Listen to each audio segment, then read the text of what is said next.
It's fair to say that everything in life is sales. Online, we market ourselves on social media, and at work, we try to provide service to earn wages. For many of us, sales brings on some serious social performance anxiety. Today, our guest, Peter Anthony, and I, your host, Sam Aiko, will be diving in on why traditional selling doesn't work and what we can do about it. Peter Anthony is an author, speaker, and master in professional communication. As an expert in collaboration and commercial relationship development, Peter has run workshops for thousands of people in 12 countries for over 20 years. He consults with Fortune 500 companies to help them achieve better, smarter outcomes for more effective internal and external relationships. His book, A Collabradabra, highlights the 6 moments that matters maximize collaborative outcomes, one conversation at a time. Follow our show and bookmark our podcast so you don't miss out on our fantastic Matrix mentors. It's an honor to have you on the Organic Matrix, Peter. Can you tell us where you're from? I'm from Manly in Sydney, Australia. If any of your listeners have been there, awesome place to live. Yes, and you have the coolest wildlife there, right? Yeah, we have cool wildlife. We have deadly wildlife. One of my joys in the mornings is having a dawn ocean swim from Manly Beach to Shelley Beach. And people ask, aren't you worried about sharks? And we think, no, we're not worried about sharks because the most dangerous thing in the ocean for us is jellyfish, because we've got jellyfish that can kill you. In fact, 2. So, and then they're much more dangerous than the sharks are. So that's what we watch out for, weirdly enough. We're more scared of jellyfish than sharks. Wow, I didn't know that. That's a super fun fact. And if I ever travel to Australia, I'm going to keep that in mind. I'm not sure it's a fun fact, but we've got the most deadly animals in the world. Most deadly snakes, most deadly spiders, most deadly jellyfish, most deadly sea life. So, yeah, a deadly place to live, but I love it. I just have one random question. Do you often see kangaroos? Never. We never. Well, kangaroos live. I mean, you can imagine like Australia is a huge island. Most people live on the coast of where the ocean is, and all the kangaroos live in the middle where the desert is. So they're never around civilization. We, like you, have got to go like to a special trip or a special place to see kangaroos. In fact, many visitors to Australia see more kangaroos than Australians do. That's so cool. So, Peter, how did you get involved with your area of work in communication? Well, it's really, to tell you the truth, it's really my mum's fault. I can blame my mum. Because when I was a little boy, I was very introverted. I used to love just sitting in my room and reading books. And my mum would invite all her relatives over. She came from a really big family, and every Sunday she'd invite all these people over. She'd always say, Peter, come out and talk to your Uncle Harry and all your cousins. And I thought, I don't really want to. I just want to read my book, you know. And anyway, she encouraged me to come out of my room. And what I found was that I didn't really want to talk to them, but I found that if I asked people like my Uncle Harry questions, he gave me great answers. And it sort of got me onto a way of thinking when I was relatively early. But I love listening to people talk. And I love listening to conversations, particularly if I could inspire them or control them by asking questions. That's where it began. And then as I got older, it developed into a passion in making television commercials and working in marketing, and then consulting as I do now in this whole collaborative conversation space, of helping people to build better relationships by collaborating better with each other. And my mum still says now, she says, Peter, she says, what do you do for a living again? And I say, I teach people to talk to each other. And she says, and they pay you for that? I go, yeah. And she just laughs. She thinks it's so funny. That's what I do. I just love seeing her laugh. Just cracks her up. How does she feel that she inspired this huge gift in your life? She takes all the credit, and so she should. I'm a self-confessed mummy's boy. I'm very much her son. I love my dad too, but I'm very much her. She created this monster. I love this. Beautiful. Very much her fault. I would love to ask you, what is your perspective on the traditional sales model? Well, I think as you know, and your listeners know, it just doesn't work. When you think about when you feel like you're being sold to, what do you do? I mean, what most people do when they feel like they're being sold to, they sort of get cynical, they distance themselves in relationship from the person selling to them, and they try and put downward pressure on price. And you think, well, if you want to use traditional selling, that's what happens. And when I used to try traditional selling, that's what would happen. And what I found was that the less I tried to sell, the more people bought from me. I thought, this is really weird. I wonder how this is happening. And as I moved through marketing and advertising and started consulting to people in this collaborative conversation space, I found that the further away I moved from a sales model, the better it worked. And that's the problem. And I think anyone that's been taught selling or tries to sell knows it doesn't work. Plus, it feels inauthentic. So you feel like you're pushing something onto somebody. And it feels most people feel uncomfortable with it, I think. Yeah. A thing that came up often when I was doing sales was buyer's remorse, but I don't think I've heard a conversation on seller's remorse. And I think that's like a real thing. What do you think about the seller's remorse aspect of it as well? Yeah, I think I agree. Well, buyer's remorse still happens even when you collaborate. It's more like decision remorse. And usually whenever you make a huge decision in your life, when you're most regretful of it or most wary of it is right after you've made it. So it's useful if you work in spaces like I do, where I encourage people to make decisions. You've got to reinforce that decision the most right after it's made to make people feel very comfortable and secure that they've done the right thing. But seller's remorse is real. It is real. And a lot of people that I've worked with over the years that attempt to sell just feel inauthentic. They think, I feel fake. I feel like I'm doing the wrong thing. I'm not telling the truth. And they don't feel great. Well, very few people I've met feel great doing that. Unless you're like Gordon Belfort in Wolf of Wall Street. Yes, I'm glad that you mentioned Jordan Belfort, because that's where I'm going to go next. I'm sure that you know about Jordan Belfort's sales tactics, and I would love to know your perspective on his style of sales. Well, it was obviously very successful for him for a while, and for the people in I think it was Oakmont Investments, wasn't it? Oakmont. It was very successful for a short time, but like any other lie which he created and manufactured, it eventually falls down, and it eventually takes a huge withdrawal from your system, acting disingenuously, because he was ripping people off, usually poor, less educated people, ripping them off what they call penny stocks, which were the worthless shares back in the day when the market was less regulated. So I think it was a great movie. I really enjoyed it. I think it was a great film. And I love Leonardo. I think he's an awesome actor. I think it's a tale of what we're talking about, Sam. I think it's a tale of how that doesn't work. Absolutely. Have you seen Jordan Belfort's recent work after the movie? I've seen his sales work, and I've seen his sales workshops, and he calls it straight line selling, which is basically the same thing. It's the same thing, yeah.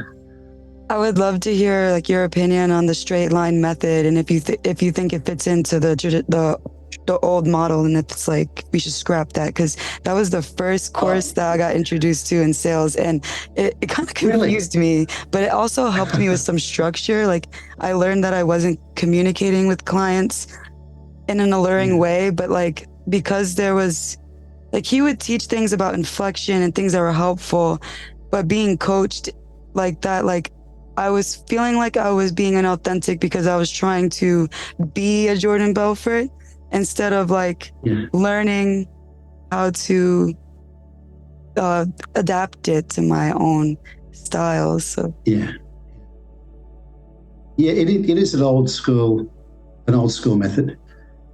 And he came to Australia, and I went to his workshop because I wanted to meet him. I thought this guy is very successful, having gone through that movie, that story of as portrayed in the movie. And he went to jail, then he came back. And I wanted a meeting, plus I wanted to learn more about the straight line. It's very much old school. It's very much like structured selling. Yeah. Like you take them from opening to closing. And there's a lot of good techniques that are used for bad purposes. And one of them he teaches is like a matching technique, which is a rapport building technique, which means like you take your attention off yourself, you give it to the person that you're selling to or communicating to, and you subtly match what they're doing, which is like a rapport building. Now, that definitely works. It's definitely a useful thing to do.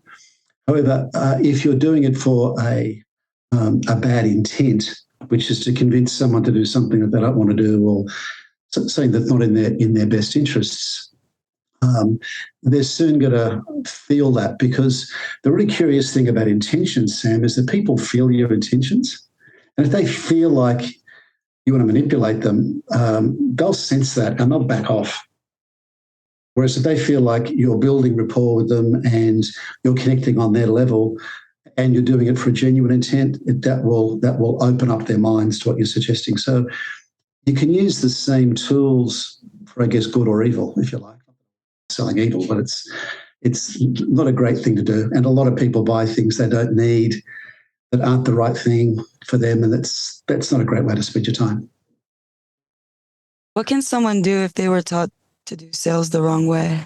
It's interesting, that authenticity piece. There's one of your compatriots, Brene Brown, who you may have seen. She's done a lot of research around courage and shame.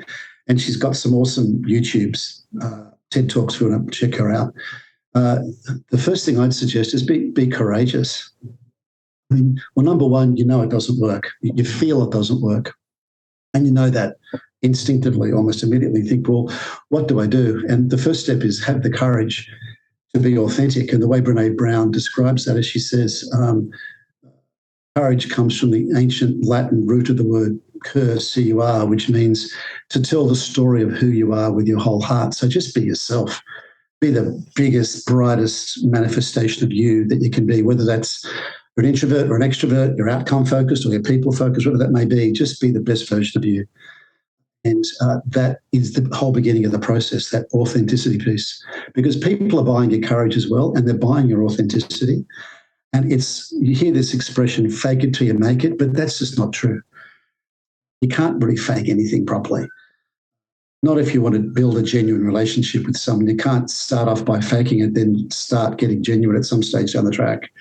What I mean, it's going to begin genuine, and take that courage. And when you take that first step of courage, that's when a whole new universe opens up for you. Because relationships open up to you, people open up to you, opportunities open up for you, because you're being authentic, and you'll find like attracts like, and authentic people will come towards you. Oh, I love the long answers. I love it. What kind of exercises can someone do to improve their sales skills if they're just starting? If they're just starting, well, I think the first thing I'd recommend is obviously buy my book. That's the first thing I suggest. But yes, definitely, definitely.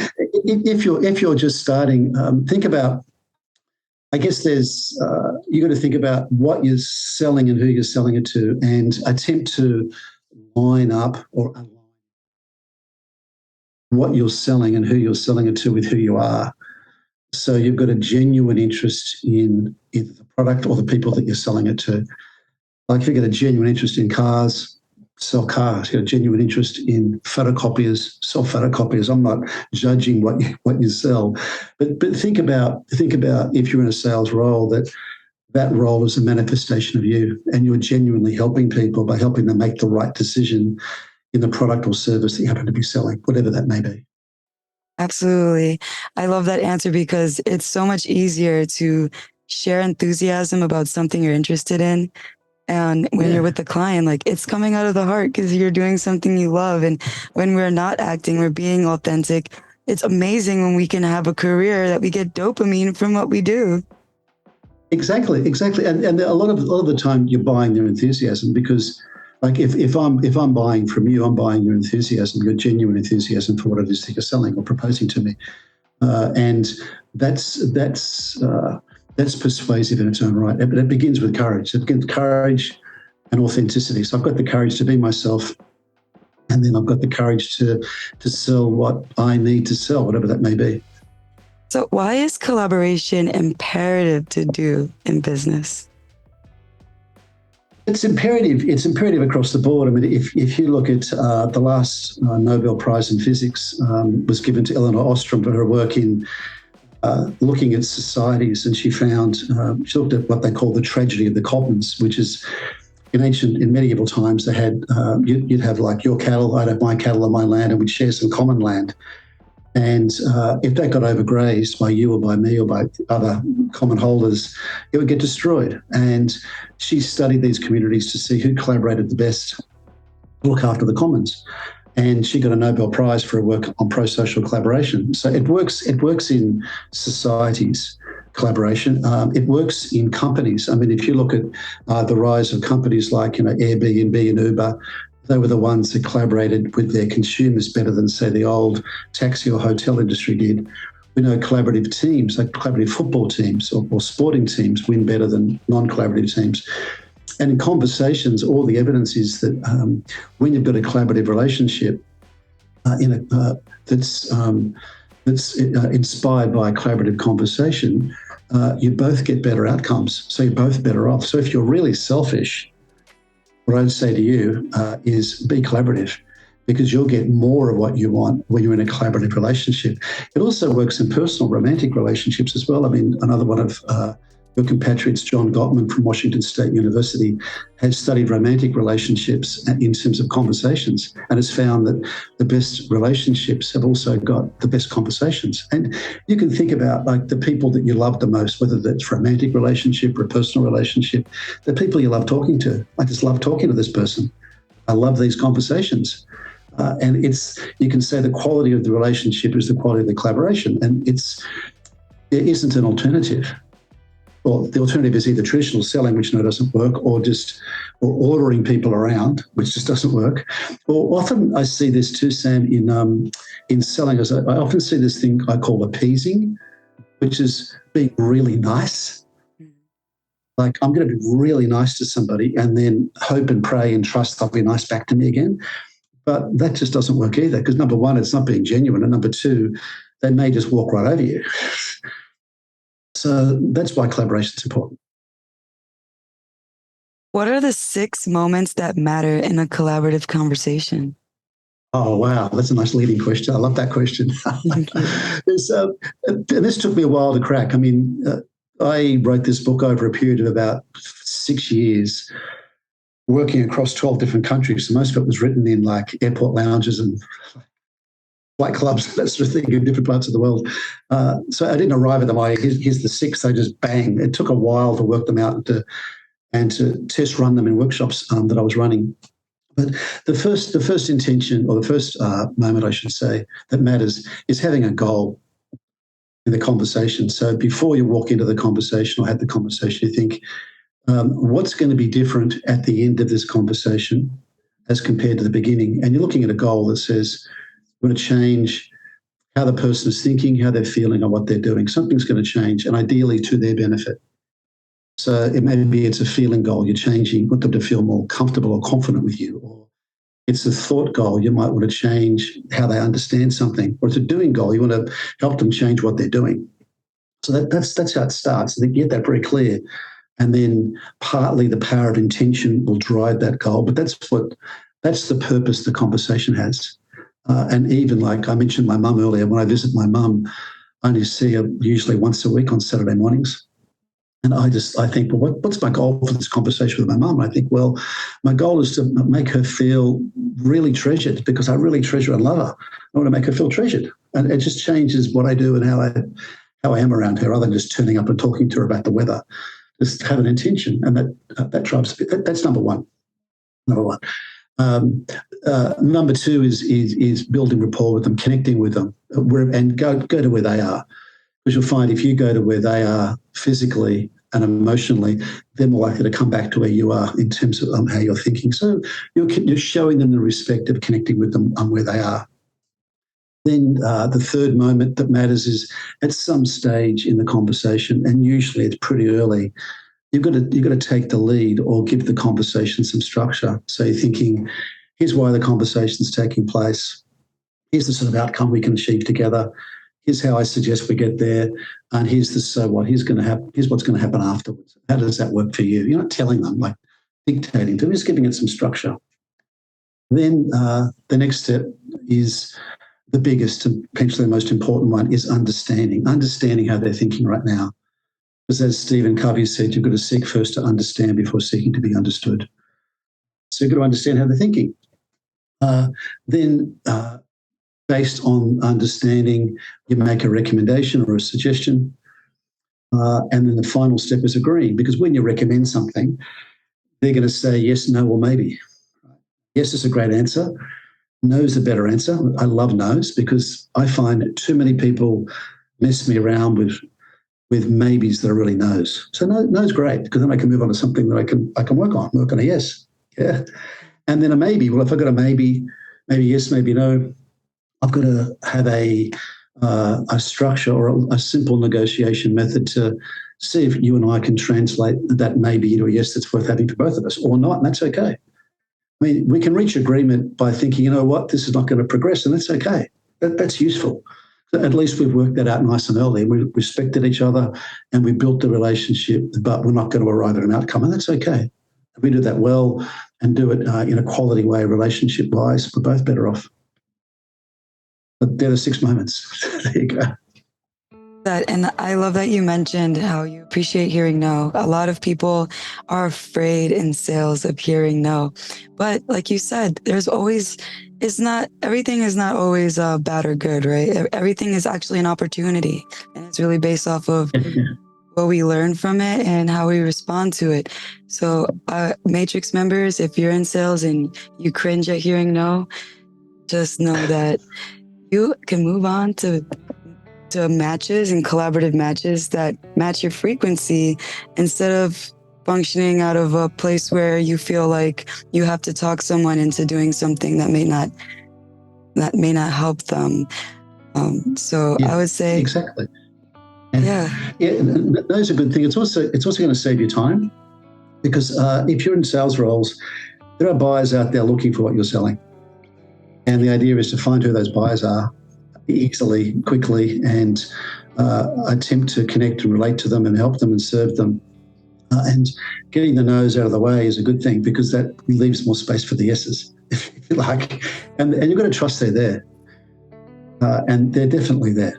They're definitely there. And you'll find that when you get the no's out of the way, and you don't pretend, like don't pretend they're going to say yes, because often in these sales situations, you're pretending they're going to buy, they're pretending they're going to buy, and you're both sort of lying to each other in a way, or not being totally frank with each other. Better to get the no's, get them off the table, and then when you get a yes or someone that's really keen, then you can overserve them and really give them a great outcome through working with you. You've got the time to do it. Yes, absolutely. Yeah. It's about quality relationships, quality outcomes. One thing that I really learned was the more that we focus on serving our audience or our clients, the better the outcome will be. Often in sales, depending on what we sell, we might study everything about the product. We might be like a whole textbook of knowledge.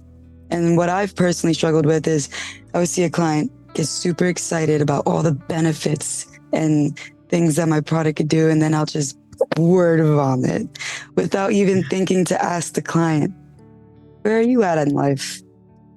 What goals would you like to improve on? What's your biggest struggle in the day?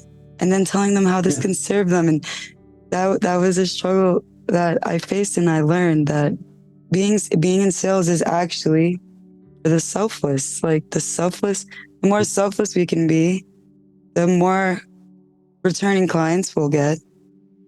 Yeah, there's a lot of great thoughts in there. I mean, obviously, that's what my mum taught me when I was a little boy, about asking questions, and you should be asking more than telling.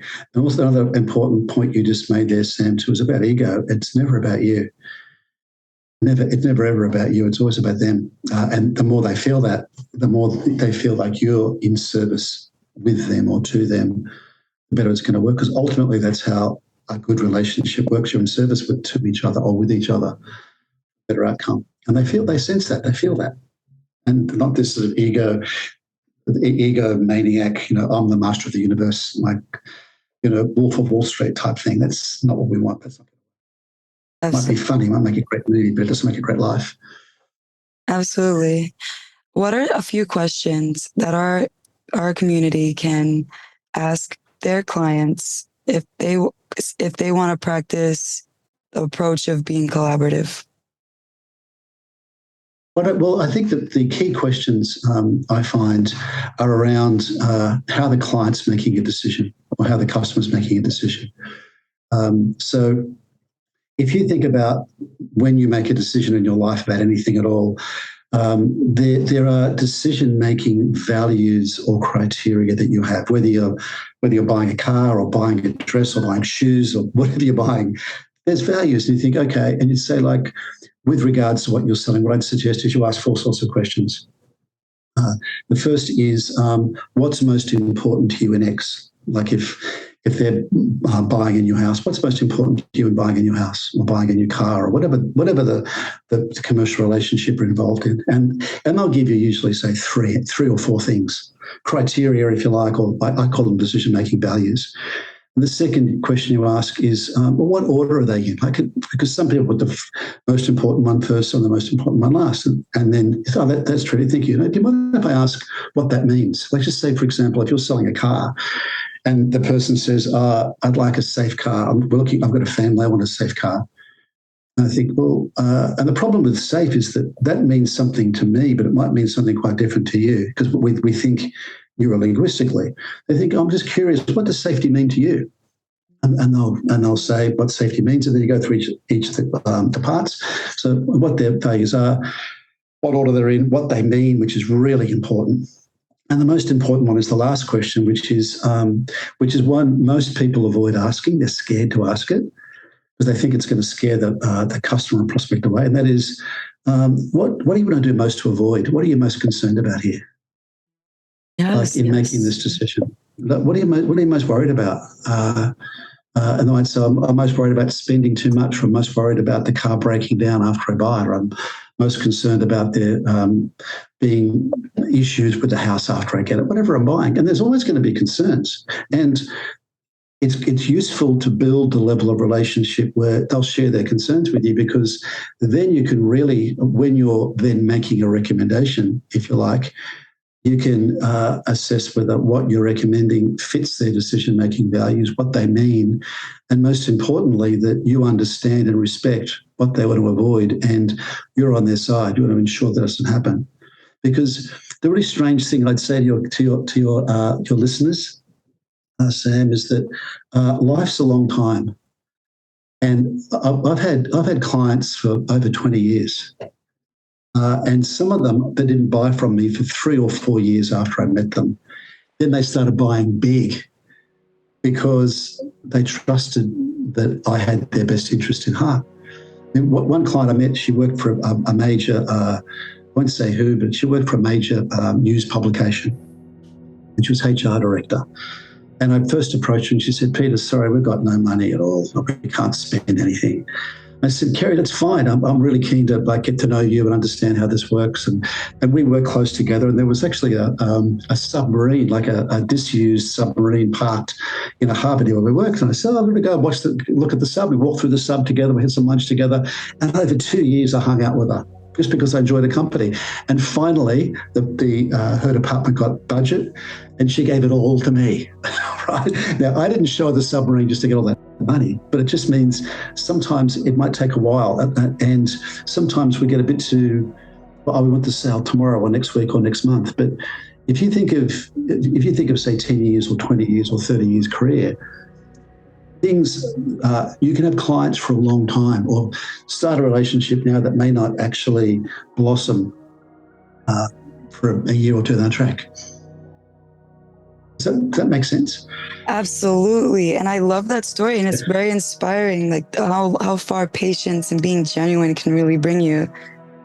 Absolutely. Absolutely. And it's weird where customers come from too. I mean, I was working in London in June, right?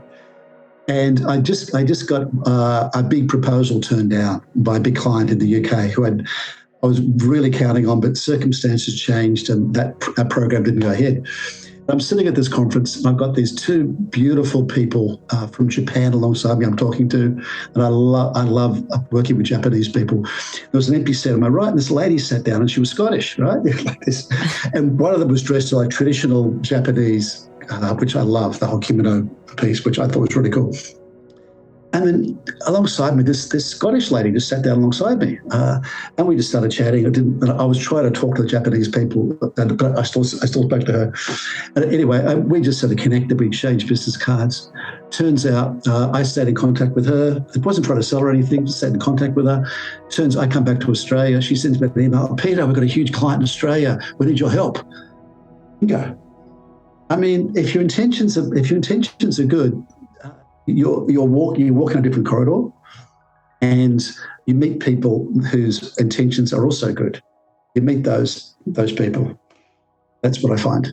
I love this, and it also sounds really fun. It's fun, and it's fun how the universe works. And when people say, "Who do you work for?" and I say, "I work for the universe," and the universe works for me, because I find if I genuinely do the right thing to people. In the commercial world, there's enough good. There are some awful people in the commercial world, don't get me wrong, I'm not full of angels, but there are enough really good people that you get on the same frequency with, and they're the people you can hang out with, and you have a great relationship with them, and you enjoy the process, and you both get great outcomes together, because that's what you're in it for. They want to collaborate too, because that's how they're wired, and they know that's what feels good and works the best anyway. So you meet them. You know, you meet, like if you're dancing and you learn to tango, you meet people that want to tango. If you're a basketball player, love shooting hoops, you go to a court and you start finding people to shoot hoops with. You find people that are, if you resonate that, it comes back. You meet people just like that. Yeah. You hear a lot on social media. You hear a lot about all the the people that are not necessarily nice people. They tend to get more exposure, more hits, more views, more likes, more subscribes, like smash that subscribe button. But most of them aren't really nice people. So you don't see them a lot. Yeah, anyway, I should get off my soapbox, I suppose. I love what you're saying, and it resonates with me, and I feel like I'm learning a lot. And hearing your answers personally brings me a lot of confidence. And I'm sure our listeners are feeling the same way. If they've been feeling stuck, I've been, and I try to start my own business 2 years ago. And of course it was challenging, especially because it was during the pandemic. But the challenges that I faced weren't the circumstances or the pandemic or the economy, but it was like learning how I could be genuine, how I could show up for my client, but also like sifting through a bunch of useless knowledge that I had in my head about what I thought sales should be. And I love that you boil it down to being human. Like, yeah. And also being available to listen. And that's what I love the most. Exactly. It's interesting. I read some bizarre books. The book I'm reading now was on the history of the brain. It drives my wife crazy what I read. And it talks about the evolution of the brain. And they talk about how Homo sapien evolved and how Homo sapien beat all the other so-called apes at the time. And one of the reasons Homo sapien won and became our ancestors is that they learned to speak and communicate with each other and share ideas. And that was the essence of the evolutionary spirit that drove us forward, like sharing ideas, collaborating, telling stories to each other, being in tribes where we all worked towards a common good to take ourselves and our tribe and our civilization forward. So it's very much hardwired in the DNA. It's in the very back of your brainstem to collaborate and to open up to people. And what I suggest to your listeners is sometimes like pandemics are big challenges. You can have health issues, relationship issues, financial issues, family, a whole lot of issues. And they can push you down and make you feel a bit small and make you think you're not as big as what you really are. But what I found over a long time of working is that we're actually much bigger than what we think we are. I'm not suggesting you go out there and be like a Donald Trump and have a huge ego. I'm not suggesting that for a second. What I'm suggesting is just trust yourself, trust your instincts, trust your ability to build high quality relationships, and you'll be amazed at the outcomes that you have for them and you get for yourself. But they've got to come first. Your intent has to be, you come first, I come second. And then when I come second, my riches will be more than big enough. I'm happy that you get yours too. That's how it works. I love this, and it reminds me of the story of Buddha. And I'm not going to get into the story right now, but the premise is that Buddha, like this fictional Buddha, fell in love with a queen, and he was a monk and had nothing, so she didn't accept him. And so he got into business, and because he didn't care about the finances and the status, because he was a monk, he would laugh if he lost, and he would share if he won. He became the biggest businessman there. But as soon as it started getting to his head and changed his values, he went right back into the forest. But what you're saying reminds me of that. It's like, we don't have to get so caught up in status, but we can be good human beings, and we'll get that goodness in return. Absolutely. And it's interesting you mentioned that too, because I went to see the Dalai Lama a few years ago when he visited Sydney, and he gave a talk on Buddhism, and someone in the audience said, "So, what's the secret of life?" After meditating all these years, I said those just two things. He said, "Just be happy and useful. Be happy in yourself and be useful to others." And I love that. Just be happy and genuine. Like you talked about, like authenticity, being genuine in your own bones, like be who you are, trust who you are, be the biggest, brightest manifestation of who you are, and be useful to others. And whether that's personally in your family or in your life, but also commercially in your work, be useful to others and find something that you love and that you can be useful in. And that's the secret. I think it's really as simple. You can make it as complicated as you like, but it really is as simple as that. Thank you so much, Peter. I love the title of your book, Collabradabra, especially because of like the spiritual meaning of abracadabra is like, it goes with the universe. Like, it's magic. Yes, it's magic. And please tell us your inspiration for Collabradabra, and who do you think who do you think would benefit the most from reading it? I think the inspiration for the book was that the whole collaborative conversation idea, which became workshops I ran in like 12 countries. So, and I was just thinking collaboration, there's magic in collaboration. And then one morning I just woke up after a swim and thought, magic, abracadabra, magic, collaboration, collabradabra. Wow, that's just clicked in my brain, which is really cool. So that was hence the title. The book is the book of the workshop. So it's what I teach in the workshops that I run, whether they're virtually or face to face. And you don't need to attend a workshop to get value. The book basically takes you through the workshop. The first chapter summarizes the whole approach that you and I have been talking about now. Then every chapter takes you through one of the moments, and it gives you exercises that you can apply to your own environment. So you might want to get one yourself, or a few friends get together, get a copy of the book, and you can have like a workshop together if you like run a chapter a week, go through the exercises together. There's exercises there where one person's a customer, the other person is you, and change roles to like practice leading, practice building rapport, practice understanding decision-making values, practice making recommendations with each other. So you can do it that way for yourself or in a group. I know people that like run little groups and do it themselves, like maybe 6 to 8 people. So maybe your listeners might be interested in doing that. That's what I'd recommend, because I'm really passionate about this, as you can probably tell. I want to make the world a more collaborative place. I think we can do it just by the conversations we have with each other. Yes, and honestly, I think that with that goal in mind, you're helping world peace. Because I don't think war would be a thing if our nations could maturely communicate and make a compromise about whatever they want from each other.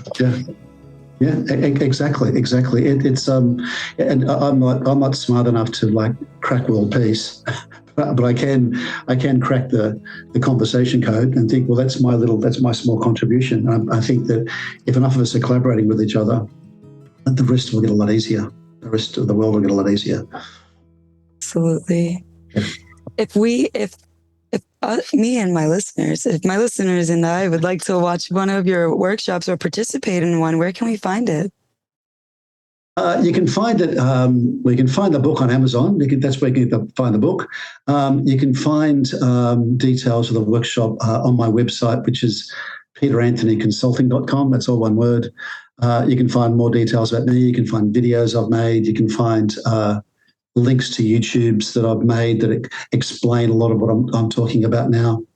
And there's a ton of free resources there you can just draw down on, because I'm obviously keen to live, and I've got a wife and 5 children and a cat now to support.